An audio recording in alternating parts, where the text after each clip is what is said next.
Hi, my name's Eric Weissman, and I'm going to tell you a little bit about the book Dignity in Exile.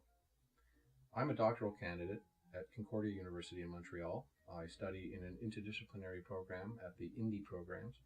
I basically study sociology and anthropology, but I do a lot of work in film, media, documentary. I dabble in a little bit of political theory and social thought. My reason for putting this book together is related to my doctoral enterprise.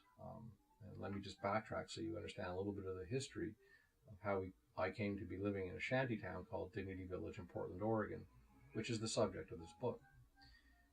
Back in 2001, I started doing a documentary about Toronto's infamous shantytown called Tent City, and I got to know the people very well. I produced a couple of documentary films about that village, about the rise and fall of Tent City.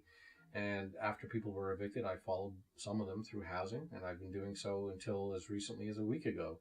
So over 11 years now, looking at how housing spaces, housing experiences affect things like community, feelings of self-worth and dignity.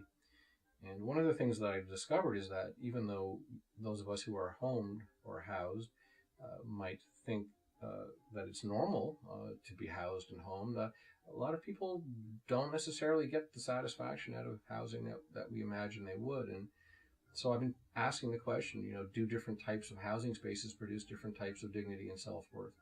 What does that ideally mean in a city in the West? And also along the way, I learned about this place called Dignity Village in Portland, Oregon, which was the first city-sanctioned shantytown in North America. At the same time Tent City was emerging, Dignity Village was fighting for the right to an emergency campground in Portland, and they won.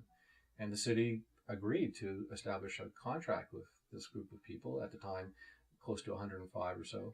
And in short order, they found a space big enough for 60 people to live on. And so at that time, somewhere around 60 people moved out near the airport onto a 1-acre toxic plot of landfill, basically a tarmac that was swept off city compost facility, and they've been there ever since. They've managed to withstand a lot of pressure from the outside to be shut down, and it seemed to me that if I was going to study the shantytown, the successful shantytown, and figure out why it works, I had to go there. So in 2010, when I decided to do fieldwork again and to finish my PhD, I sat down with my supervisory committee, and they said, well, go check it out. We think you have enough footage from all the video that you've shot of these places in Toronto and other places to write your thesis. But I went to Dignity Village. I visited them for 2.5 weeks in 2010, and it seemed like this real homeless utopia. It seemed like this upbeat, incredible place that I'd read about for years. And so I made plans to come back the next year and study it and to live there. Because for one simple reason, they said to me, a lot of people have written about us. We get a lot of good, a lot of bad press, but nobody who's written about us and really thinks they know us has actually lived here.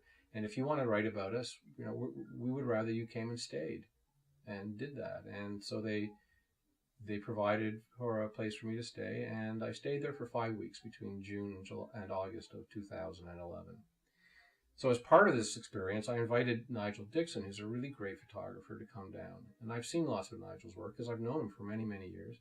And I know that he has this uncanny ability to capture these shots of people that, I don't know, other people just don't seem to get. He seems to elicit this inner child, I don't know. He captures quality of personality in a visual image that speak way beyond, the social condition we might be talking about in the broader context. So, when I told him about the project and where I was going, he said it sounded like the kind of place where he would see really interesting people, not subjects. He didn't use that word. Not a really interesting problem to study. He said, yeah, these sound like really neat characters. And I said, well, they are, and you should come. And so he did.